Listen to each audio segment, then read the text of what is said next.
Well, welcome everyone. I thank you so much for joining us today to talk about unmasking masculinity for the 21st century and really talking about the publication and putting together this project. And if you wouldn't mind introducing yourself to our viewers today, I would really appreciate that. So I'm going to start with Jaishri, just starting with the A's first.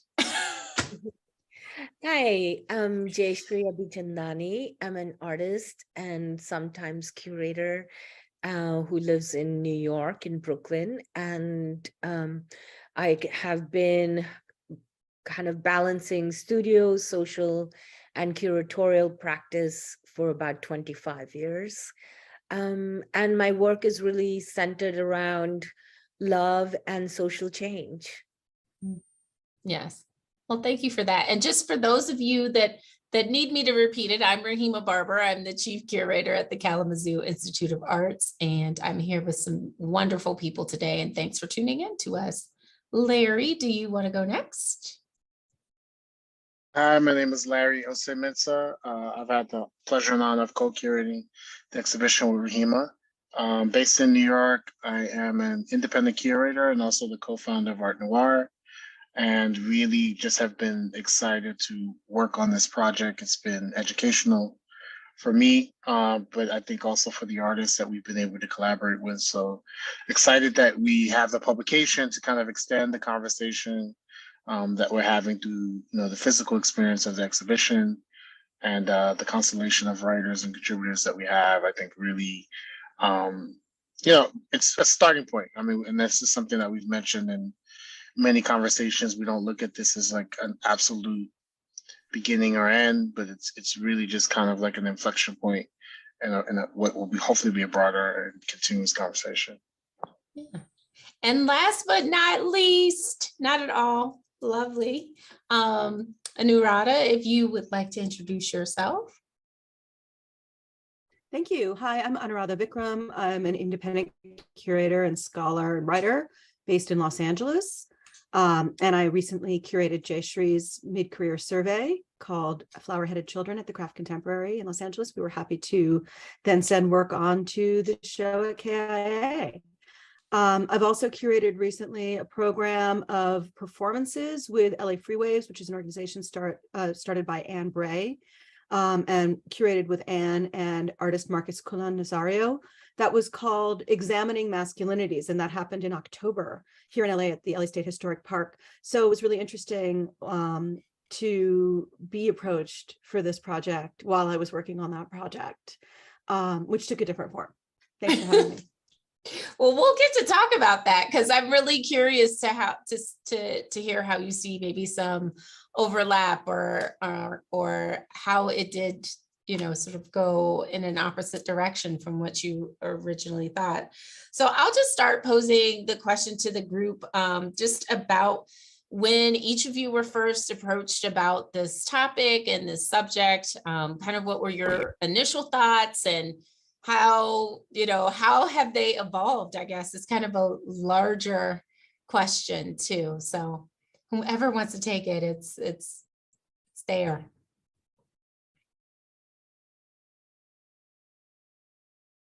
I guess I'll start. I think the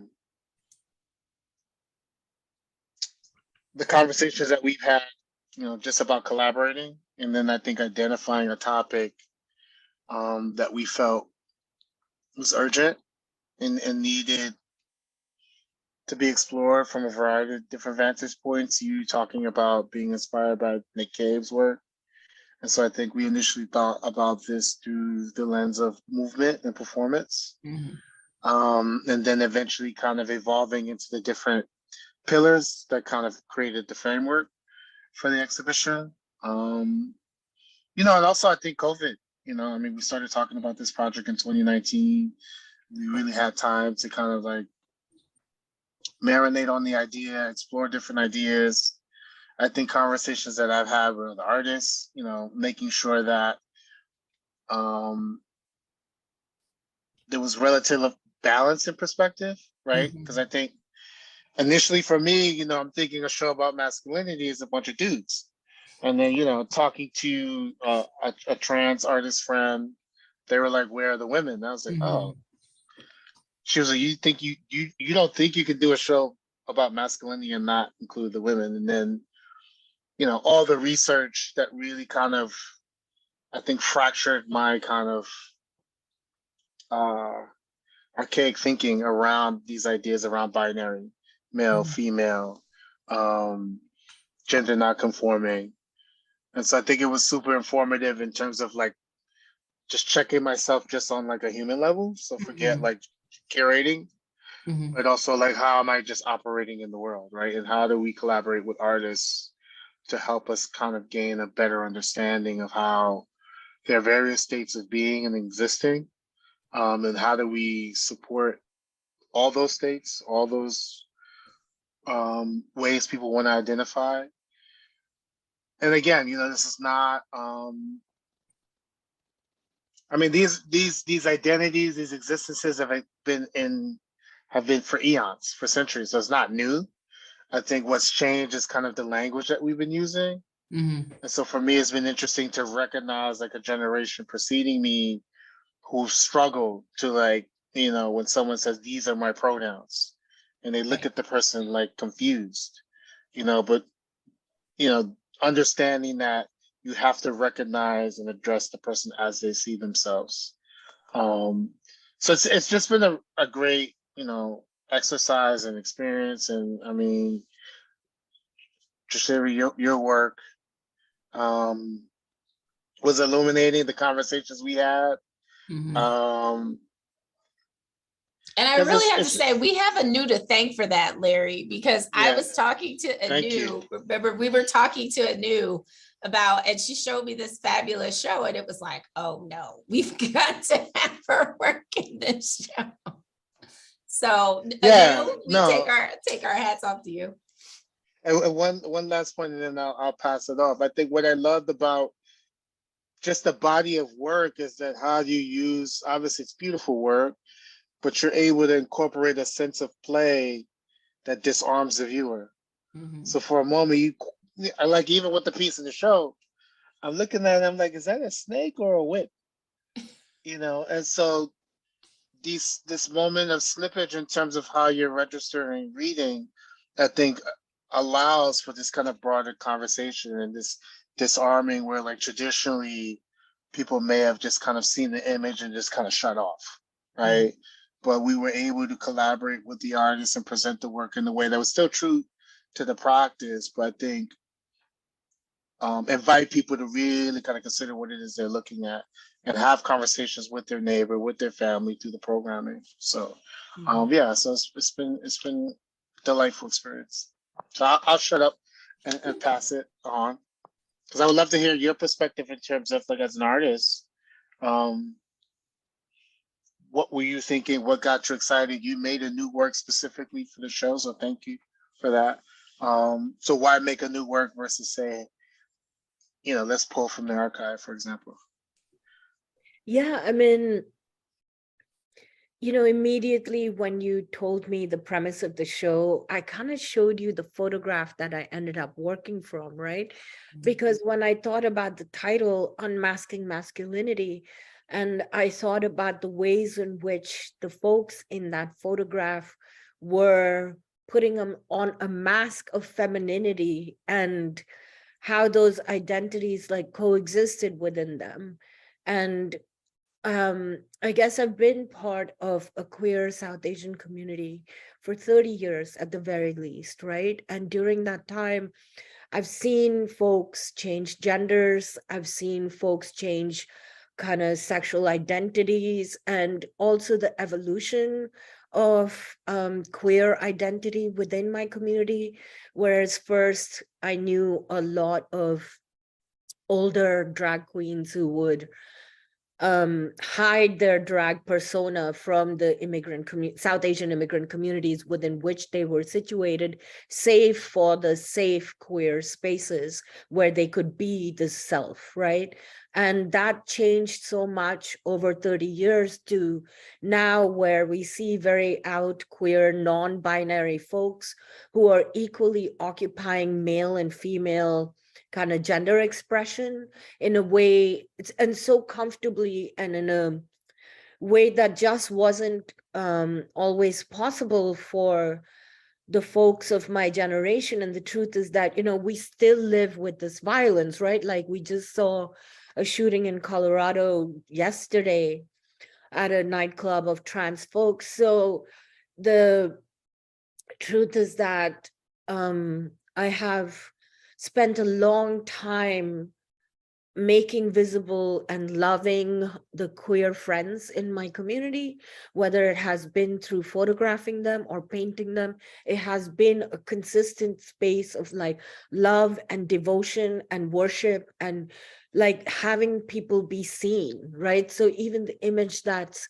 the painting that I made for you, it's based off the 10th anniversary of this one club night that Kareem, who's Lahore, Rajasthan, the figure all the way on the left, founded. And that club night was nurtured for a long time by the figure on the right who came to visit Masala Sapphire.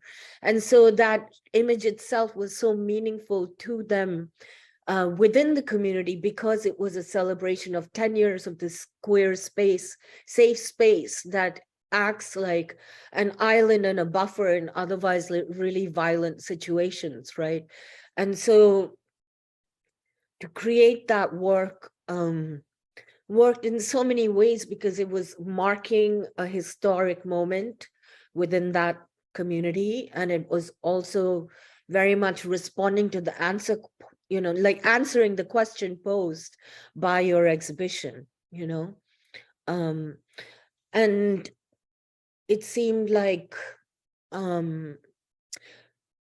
it was one of the biggest paintings I've done. So I was very excited to push myself formally and render folks other than myself and my family on that scale, and to also have that sense of joy and pleasure and access and devotion that is present in queer spaces, and so what you're talking about, what happens with the audience being seduced by the beauty and the dazzle, because if they're not seduced and they don't fall in love, then they're not going to approach the subjects from a place of love, right?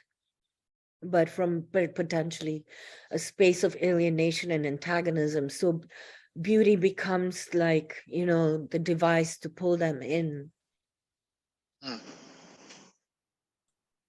And it certainly does pull them in. I mean, honestly, every time I look at the piece, I see something that maybe I hadn't seen before. And, to speak to what Larry is saying, looking at the feathers, there's so much layering and texture that you want to touch it so bad. I have seen people standing before it with the desire to just, touch it and touch your work.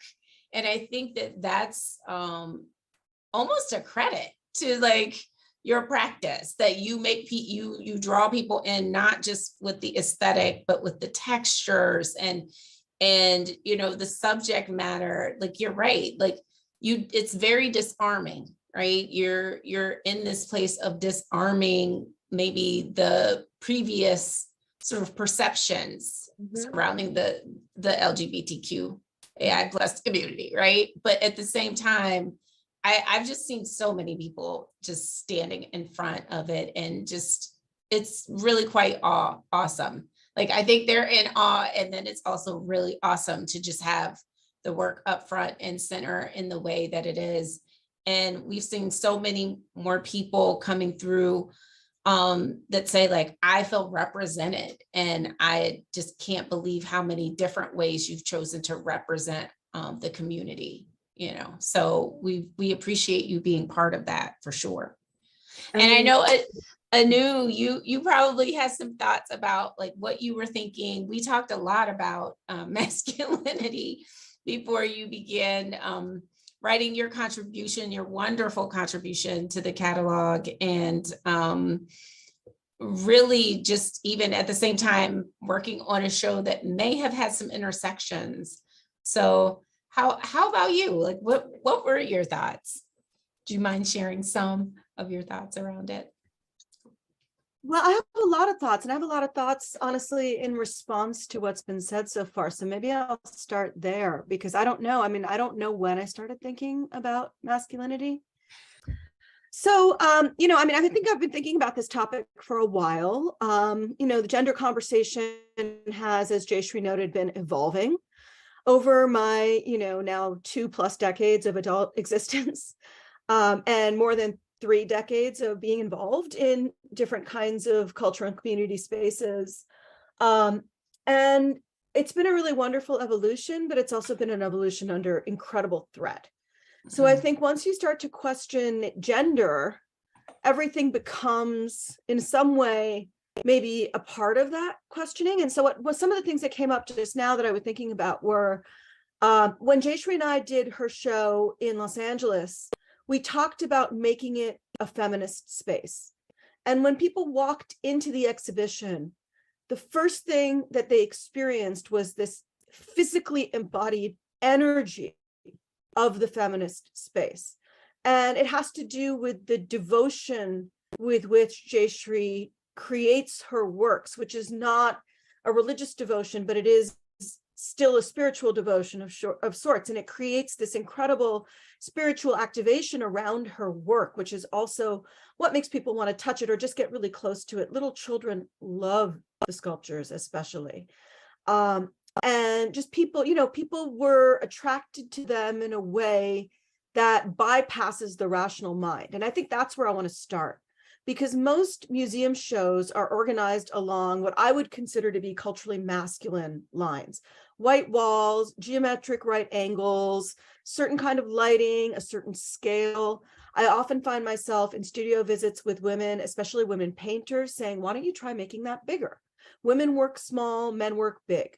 Women work from emotion and spirituality, men work from rationality. Women have bodies, men don't. They only have minds. There's all these sorts of assumptions in the way our world is constructed. And so it was very interesting to see what elements we could introduce in order to create a space that felt not only feminist, but feminine, and still worked as an exhibition without, going too far outside the bounds of what people could understand an exhibition to be.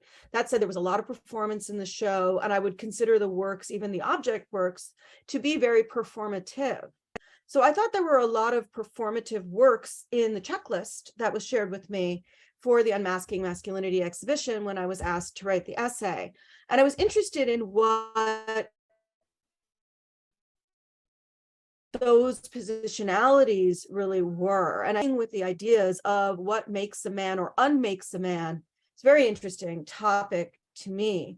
I like what Larry was saying about, starting out with an idea that this is a topic that applies to people who are male identified, and then understanding that in fact, people who are not male identified are equally, if not more, shaped by masculinity than people who are male identified, because the entire society is shaped around masculine equals positive and feminine equals negative in a number of different ways that are also really tied to the histories of Christianization and colonization. And as soon as you start to dig into all of that, it all just sort of spews out like a big wound, kind of like all this suppressed own bodies, relationship to our lovers, relationship to our children, in often very toxic ways. And I think oftentimes, and to some degree unfairly, I think we don't want to mistake patriarchy for men, right? Patriarchy is a system that we live under that is defined by privileging men. That said, men suffer under patriarchy as well. And it is a system of control that really only supports the few. And you said so many different things there. This is why I really love her mind and just her practice, like how she is, I think we all in our respective practices are trying to undo the hierarchies, the systems of hierarchies, because there's several and they're overlaid. We're all trying to, in our own way, contribute to, breaking down these hierarchies. And I thought it was really interesting what she said about the museum space being situated very in a masculine way. Like, you're absolutely right. I mean, Larry said to me, Anu, he was like, okay, what's our color going to be for the exhibition? And that's the one thing that I really loved, and that I love about any exhibition I do, is to kind of inject a color, just to kind of, not always have to have that white wall, right? The sort of verticality of the white wall. I mean, it means so much.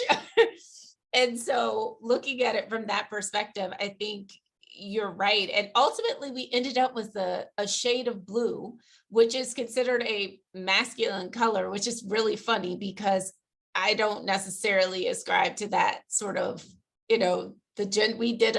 we had someone recently that spoke about the gendering of color. It was really interesting ARTbreak that we did in relationship to this, because I mean, there used to be a time when pink was seen as something that men and boys could wear. So where do we get this idea that certain colors are affiliated with genders? But in the same respect, I mean, kind of taking a page out of Jaishri's book, the title is like blingy. I remember when I proposed that to Larry, I said, let's just kind of like shake it up a little bit. I know if I could have actually put glitter on the wall, I feel like I would have tried to, just because I recognize that there is this level of aesthetic beauty that I don't think necessarily men get to participate in fully, right? That it's been called, what they've called it, I remember when the term came out, when men started paying attention to their bodies a bit more, like some men are wearing makeup, but metrosexual. Yes, metrosexual. metrosexual. Like, what is that? And instead of just saying that, we all like this idea that we have about gender is really outdated. I think that was the thing that really came to me, during the course of putting the show together with Larry and talking to artists like Jaishri, talking to you, Anu, like, this is really outdated. Like, and look at how far we've come. Like, we've come quite a bit of a way. And I think that it feels really good to have at least offered humbly a page to that discourse to say that we've moved beyond sort of the ideas of these norms, right? Like, trying to, at least, but we still have so much more work to do. I feel like it is in fact a crucial topic to address, because like Anu and I are raising 2 boys, and these boys have actually known nothing. I mean, my son was born during the Obama presidency, but really his consciousness and Zayn's consciousness was dominated by a president who was a complete fucking misogynist trash. He was like the epitome of toxic masculinity. And the truth is that we really need to be having these conversations about masculinity, because, we're trying to raise kids to know better. And like the conversations that I have with my son are like, he asked me how many genders are there. And then we have to talk about male and female and intersex and trans. And then, he has to really work out, well, what is intersex, because he wants so badly for there to be a binary and for there to be certainty. And he like tries so desperately to enact this like toxic masculine traits that actually we're not trying to even reinforce at home, but are so much part of society and culture that even if we never say a sexist word to him, he's being raised in rape culture, and that is filtering through to him. I want to show this book. This gentleman is speaking tomorrow, Scott Melsner, and he literally says what you're saying. He literally says it's school. He talks about how violence is really this like, this sort of visceral reaction to like the perceived slight of power being grabbed, and so violence being enacted. And he says that it really starts with adolescence and school. He was like, in school, that's when children are learning these sort of norms and roles. And, you know, he says the precious, like he doesn't call it precious, but he says the fragile masculine identities of boys go through such a pressure cooker of, you know, someone's bullying, so like all of this trying to fit in. So they're just reflecting what they're seeing in school back at one another, because no one wants to be seen as an outsider, right? Like that's— Can I speak to that? Actually, Yeah. I have a few things I want to say about that. So just responding to what Jaishri was saying, both of my children have actually decided post-quarantine that they are non-binary, and my kids are just rejecting gender altogether as a way to frame their existence, which I find really promising and interesting. Mhm. But I also notice how my younger child, who's born male, in a group of children, the way that kids relate to him is as a him, whether he, and sometimes, you know, they get upset and they say, no, I'm a they. And, you know, they're 7. So this is before I think a lot of the kids around them have had that kind of conversation. And it's mostly coming from the fact that their older sibling has been having that conversation with us for a while. But they're, you know, they're quite clear about their identification.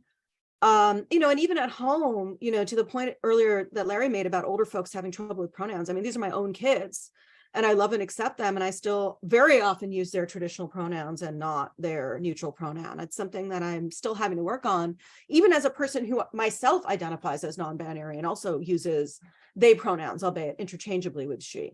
So that's been really interesting. And something that I want to talk about that I think is extremely important is when you decouple masculinity from men, then you see how it operates. And so this is what Jack Halberstam has said in Female Masculinity, which is sort of the starting point for my essay, is this idea that you learn about masculinity and its contours by moving away from studying white middle class and upper class men, heterosexual men specifically, because the contours of masculinity are so tightly mapped onto their other identities that it's pretty inextricable. Whereas when you look at female identified people who embody masculinity, such as butch women, you see a lot more of what masculinity entails. And to me, a lot of that is about holding space for one's own power, not ceding that space, and in a kind of an accommodating way. Women are supposed to reshape themselves around the power of men. A woman who doesn't do that, a woman who takes up equal mass, either physically in terms of being large in body size, emotionally, spiritually, psychically, in terms of being extremely confident, capable, accomplished, has an element of masculinity that men in power find often very disturbing. I think the way that Hillary Clinton has been described in the press really speaks to that. I'm not a huge Clinton fan. I think, in fact, she embodies certain aspects of militaristic masculinity that I don't want in a leader, male or female. But I think it's really interesting to see how that works. And I think it's interesting how many of our female leaders in the United States have had, you know, either diplomatic or to some extent militaristic positions, like the Secretary of State, you know, or even the Vice President, you know, the roles that they play as deal makers, conciliators, diplomats, as opposed to decision makers and actors. You know, George W. Bush was the decider, right? And so that's a very masculine idea. I decide, I don't need all the facts. I decide, I go with my gut, right? That's Trump's whole thing. You know, and the toxicity of Trump is in how that kind of power as a fait accompli, because I'm a man, really, like, we saw what that looks like when it's completely unchecked. And we saw how nasty and toxic it really is. But again, you know, what a tragedy for half of the human race to be branded with that brush on account of people like Trump. The problem is that our society is organized around supporting and promoting people like that. And that's what we think leadership looks like. And many young men think that's what masculinity looks like, is, you know, it's either an on or an off. And even with artificial intelligence, which I often talk about, why is artificial intelligence so frequently biased against women, has a lot to do with the fact that, you know, in a binary system, if masculine equals 1, then feminine equals 0. If human equals 1, then animal equals 0.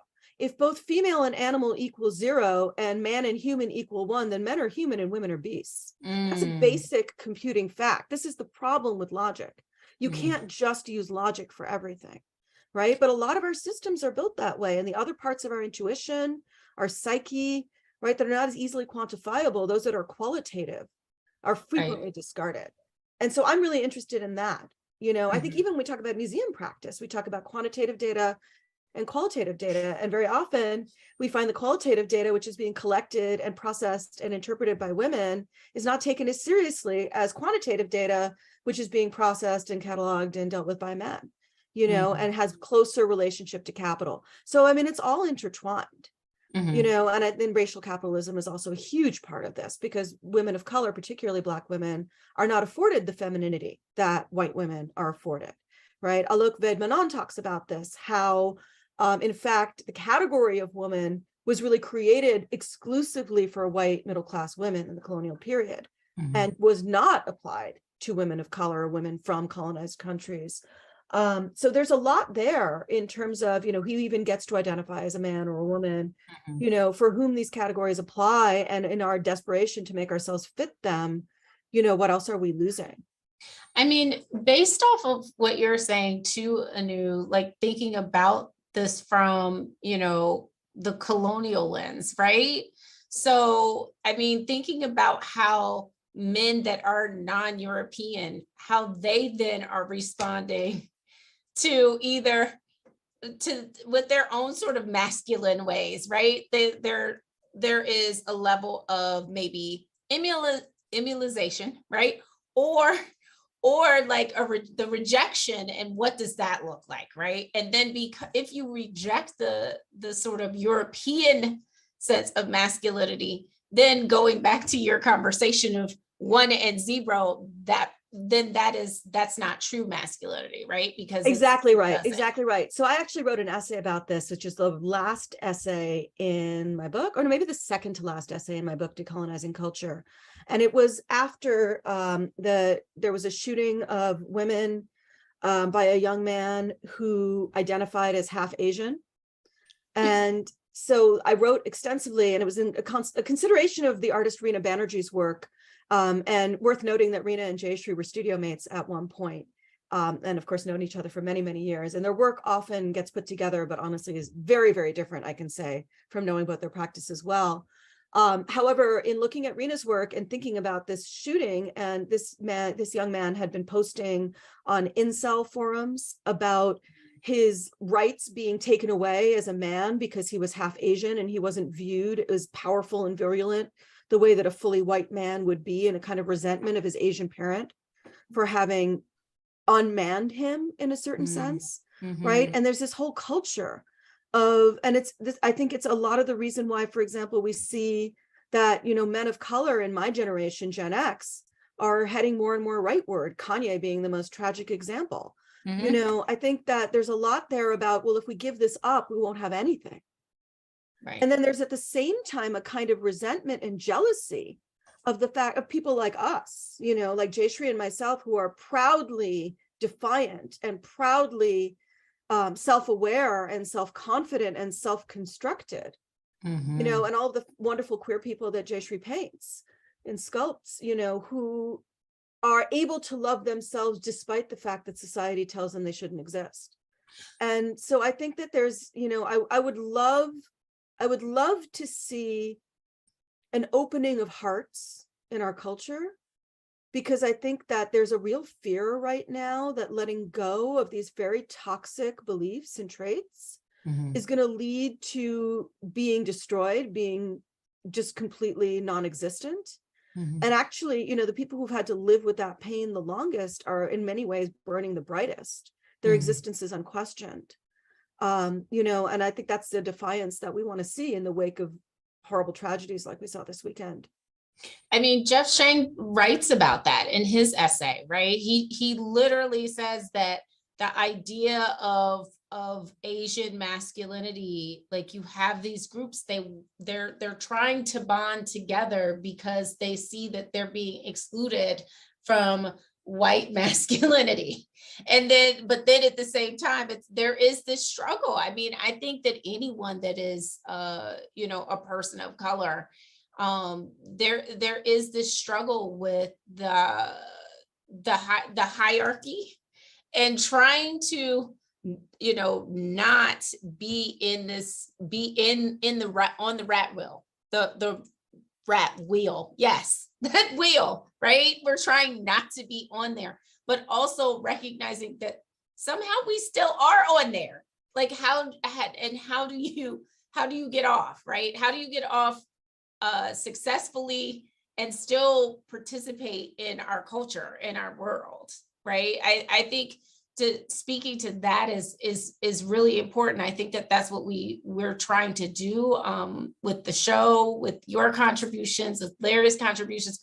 We're just trying to illuminate the need for coming together, coming together, and knowing that we can't do it alone. Like this is wonderful, the four of us together, like, you know, but we know we need other agents to take hands and also spread the word and also be in action, not just talk about it, but actually do activated things, right? We can't just talk about it. We have to activate these words.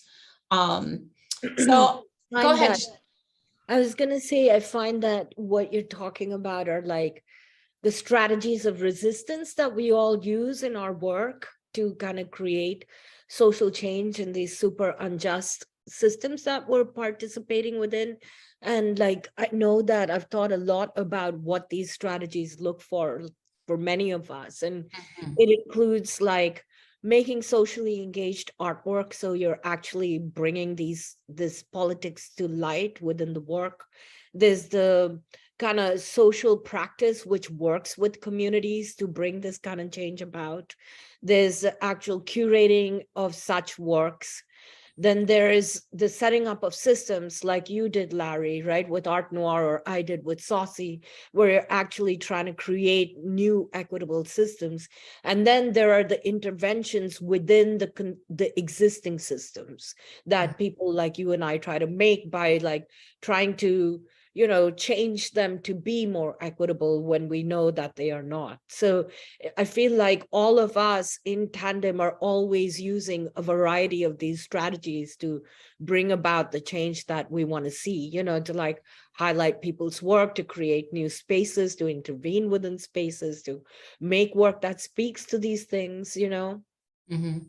Larry, can you speak to that a little bit more too? Because I find that to be really interesting, thinking about it from that perspective, you know, like creating a new system that is, and the aim is at the root of it is equity. So I'm really curious about, you know, what strategies you're thinking you're wanting to enact and that you have been enacting with Art Noir. Well, so I think a lot of it comes out of frustration and realization.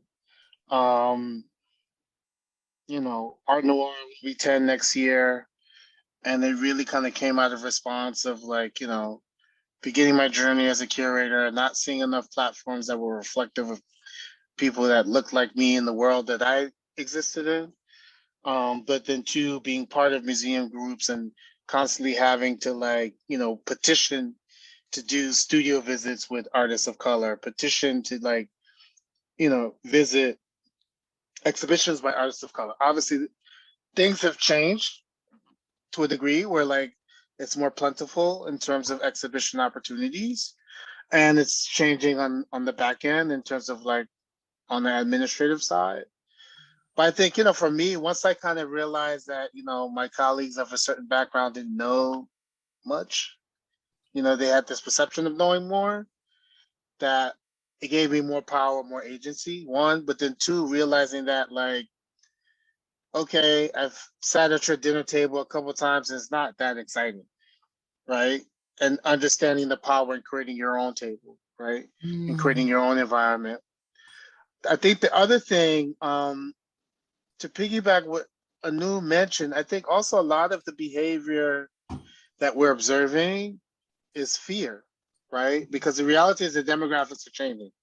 You can try all you want to deny that, you know, to put out smoke screens to kind of confuse people as to what the world's what's interesting. I was talking to an artist, and I think, and I'm curious if you guys have heard of it. What did they call it? I think it's like the global majority or something like that. Mm. Some phrase, because we like, I don't use minority anymore, right? Because like that's just not the reality when you do the math in terms of like who are the individuals that kind of like encompass our world, right? And so once you begin to kind of know that information and you feel more empowered and you're collaborating and you're utilizing the vehicles available to you, you're utilizing social media, you begin to see the fair and the perceived dominant culture, right? And so, what do you naturally do when you're fearful? You act out, Mhm. and unfortunate circumstances, it can be violence, but the violence isn't always necessarily physical. And I think Mm. what this exhibition is trying to do is untangle that psychological violence, Mhm. right? That a lot of it we're not even conscious of sometimes, or we've been conditioned to. And like, it takes your child or your niece or nephew or friend to check you, right? Because we're so engrossed in this work, but sometimes we forget, right? And so I think it's creating spaces, safe spaces, spaces where we can thrive, um, utilizing the resources and platforms that we have available to us.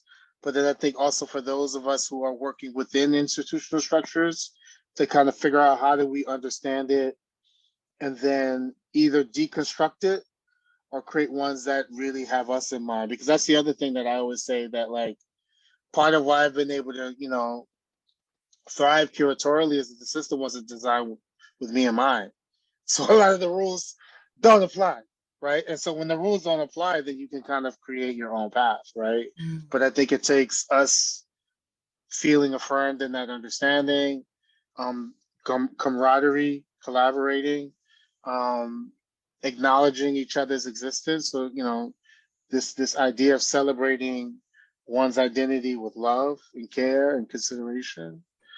But also, it's not lost on me that this is continuous work. Like, this doesn't end while I'm here in this physical presence. But I think the more we can kind of make it better, create more awareness, and change those scenarios where folks feel less than because of a particular identity or a particular way they live or a particular who they love. That shouldn't be a negative. That shouldn't be a strike against you. You should be able to be your full self. And a lot of, my mission is creating scenarios where people can be their full self regardless of like what they look like. Mhm. I love that you said that. It's a good way to think about our place in the world, being able to, so often when you read about BIPOC culture, there is this awareness of self in your home space. There's this awareness of self outside of your home. And then there's awareness of yourself at work, and how all of those aspects of yourself come into play. And I think that you're right, that it's hard to bring ourselves authentically. Like that's what we're all striving for, is to be our most authentic selves in our work, in our workplaces, in our dealings with just everybody. And I think that it is something that is really a part of the conversation, is like, how can we be our most authentic selves beyond the sort of socialization models, right? Like beyond what we've been told we should do or what we should expect. How can we be just our authentic selves, right? And it's kind of like a struggle. Maybe a good time to mention that the whole way that you and I started talking about Jaishri's work was because we reconnected after many years around the fact that as women of color in art world / institutional museum leadership, we have continued to face certain struggles in common for well over a decade now that we've known one another. Right. And right. I really want to speak to this idea, which I think Larry brought up, about who gets to lead and who's viewed as a leader. And the way in which representation is being handled in museums, for example, which is overwhelmingly, I'm seeing junior level people being hired and people in the development space being hired who are people of color. But when it comes to executive directors and when it comes to board leadership, it's still very white. And that, you know, we're often, and as Asians, we're often viewed as a donor class, but not a cultural constituency. So everybody wants to hire us to find more Asians to give money, but then we're never served by institutions. And women in leadership, I think, are overwhelmingly white. And we see these kinds of, and people of color in leadership are overwhelmingly men. And also there are too few of them, right? So all of these issues intersect. Yeah, so I think part of the challenge and the opportunity, and I think the show is a metaphor for this, is there needs to be more of a refusal now, right? A refusal for just, I mean, it's partly why I don't work in a museum. You know, people like, I used to be senior curator at the Contemporary Art Museum in Detroit. And I just kind of recognized that that wasn't a system that suited me, right? And that could be of more value in partnership with the institution than being in an institution, right? And I think there's some people who are institutional, and that's their bag, right? But how do we, you know, be conscious that you do have the agency to refuse assimilating to these kind of tropes, right? And these ideas and these stereotypes, and that you can voice an opinion, you know, because it was one thing that I really recognized during COVID, where like I would talk to colleagues and, you know, there are institutions forming a BIPOC task force, and like there's only one BIPOC person in the museum. So it's like, you know, how does that work, right? And how do we get people to understand that it's the responsibility of the whole, right? So I think Rehema and I, when we were open the show, we talked about, you know, this is about the importance of humanity, you know, as much as it is about our immediate communities, and helping people understand that it should be everyone's concern, you know, and if it's not everyone's concern, then it's going to be everybody's problem, you know, whether they like it or not. You're on mute. That was so good, Larry. Yes, it was. It is. I mean, you know, at this moment, I think that is a good kind of segue. I guess we'll try and wrap it up. But I really want to sort of go back to the title of your piece anew, which is, why do we need masculinity in the 21st century? Because I think that kind of just intersects like with the idea, like our humanity. We need to center our humanity. But you pose this question about why do we need it? Why do we need it? And I'm not sure where I am. I know I can't be in the middle. I know it's not so black and white, right? There's a lot more nuance to it. But I like to kind of just talk about that, just, you know, as we kind of leave, because we are thinking about this. We're in the 21st century. And I certainly feel like we all inhabit, you know, both. We need to have we can't have the masculine without the feminine, and vice versa. We need both, you know, and then we also need the in-between. So why do we need masculinity in the 21st century? Or maybe we don't. I'm not sure, but I'd love to kind of go down that road with you. And well, I mean, I think that the reason we need it is because it's in our mix. It's a question of ingredients and how much you put in. Right. Jaishri and I are both married to really wonderful men who are really generous and kind, caring people who are in touch with their emotions, and who also display a kind of strength and reliability that we do associate with the best images of masculinity and, you know, the best aspects of our own fathers. Right. So, you know, we have brothers, we have uncles, we have cousins, we have sons. We don't want to get rid of them all. There are, you know, I look at my male-born child, and they have certain characteristics that I do associate with maleness, like a high degree of energy, a real kind of like comfort with a certain level of risk, There's a credible bond between men when it's not sullied by homophobic ideas and treatment, that I think is really wonderful. And also, I think there's something really wonderful about that innate comfort with leadership and power that many men are raised to and very few women are raised to. And as a woman who was actually raised to that, I like that about myself. And I do feel that that's part of my non-binary identity. It's one of my more masculine attributes, and sometimes that scares people. Sometimes I wield it in an inelegant way. That's definitely been true. But also there are times when I'm wielding it quite elegantly. And the fact of my female presentation and my comfort with my own masculine power freaks people out. And that's when I know that those people are insecure and possibly corrupt. And I don't know if I want to deal with that, and then other people respond to that energy from me in a really welcoming way. And then we do amazing projects together. Well, I have Yeah. to say, Yeah.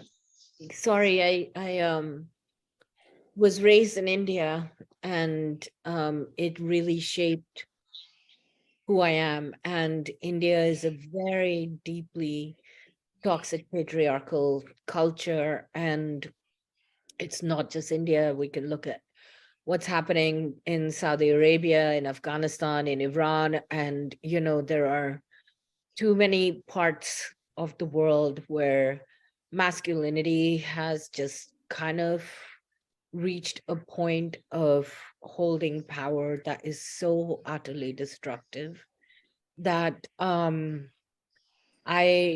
would like it to be burnt to the ground, frankly. Yeah, I think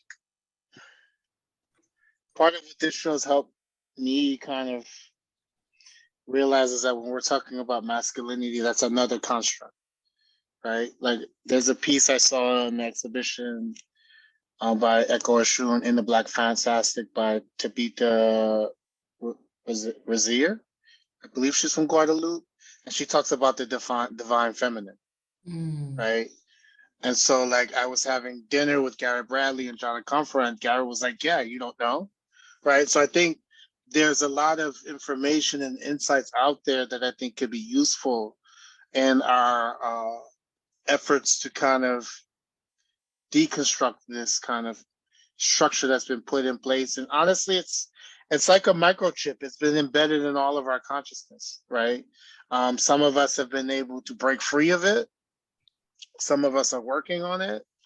And then some of us will kind of, be put out to pasture because we can't let go of this ideology, right? But I think you need both, right? Because then I think that's how you're able to really truly tap into your full self.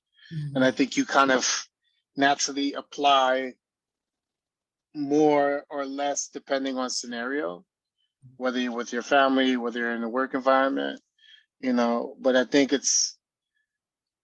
we're now in an environment where there's more conversation about it. So I think it's how do we continue to have dialogue and conversation and use art, music, cinema as vehicles to kind of like break things open, right? Because again, these conversations are they're not new, but the level of awareness I think is kind of new, right? And the comfort with that. And so for me, it's although the events of the last couple of days are troubling, again, it tells me people are scared, right? And so like, what can we do to like navigate this fear that folks have of the shift that's happening, the expansion, the evolution, where folks don't feel like they have to resort to violence as a way to kind of solve a question or insecurity or fear, and that we can have a dialogue and conversation, and do it with love and intention and empathy for each other. I think that that's a great way to kind of end our conversation. because I will tell you, throughout the course of me talking about this project, I've seen a change in myself. I've seen a change in, you know, my partner. I've talked to my partner, Jason, my husband, so much about this. And it's been really interesting, the conversations I've had, even my own father, what kind of conversations that I've had. And my dad is he's going to be, I won't say his age, but just thinking about what his viewpoint of like what masculinity is, what is and represents, and like some of the things that I feel like I heard him say, you know, as a child to now, I'm like, you know what? There is hope for us, because as long as we're willing to like be open to other people and other perspectives, I see how my own dad, he continues to grow every day. You know, I mean, we're talking about what's happened recently, and he said, Rehema, did you see that? It's totally awful. Like, and I had no idea, you know, about the sort of dynamics of it exactly. I just had heard there was a shooting. I've been under a rock a little bit with the snow here. We got a lot of snow, and I haven't been paying too much attention. But just the level of empathy that I heard him express, you know, and he didn't have to. He just was like, this is awful. Like, who does this? You know, he's like, who goes into a space that's, you know, clearly this is a space for people to enjoy themselves, and they're terrorized. You know, you see that the news and people that are coming out, like some of the folks that were there weren't even part of the LGBTQ community. And it's like, okay, look at what happens here. You know, you have people that want to say, I'm going to support and want to be allies. And then, you know, you have others that come in and they do the worst kind of thing, you know. And again, going back to what you said, Larry, it has to be rooted in fear, because I think for us, it is harder to think that it is more, that it's something more insidious, right? I mean, because we know it's also maybe something more, but we also know that it's driven by fear. It's the root. So I love that we're all trying to center love and authenticity in our work. I really appreciate everyone's contributions to this project. I mean, Anu, if for anyone that does not have a news book, you should go and certainly try and find it. It's a beautiful, and I love that you said elegant. It is an elegant read for sure. Yes, thank you. It's a beautiful book, and really one of the reasons how we reconnected. I picked it up and I said, I can't believe this. I was so happy and just had so much joy reading the book and hearing your voice, because it is lovely and much needed. And Jaishri, thank you so much for your time and contributions and your work. You are a wonderful curator in your own right, not just an artist, but a wonderful curator in your own right. I've seen some of your work and it is impeccable. So I thank you for that. And Larry, I thank you for your time and your partnership on this. I think that we have started the conversation. It's just the beginning. And I hope that we are all kind of on the same journey together. Or if not, our roads converge, our pathways converge again, and we get an opportunity to work together. All of us, all four of us. And I hope I leave our audience today with a thank you for tuning in. We hope you go and get the wonderful book, Unmasking Masculinity for the 21st Century. It is fantastic. It features contributions from Anu and Larry, myself, Jeff Shang. There's a conversation in there between myself and Omar Lopez Shaoud. And then there is also a contribution, kind of a precursor contribution by Paul Robert Solomon. Who else am I missing? And Maurice Wallace. Maurice Wallace of Rutgers did a wonderful talk about bare-chestedness. It's a very good and powerful essay. So we're really excited, and we thank you all for tuning in, and we thank our sponsors today, and we hope everyone has a great day.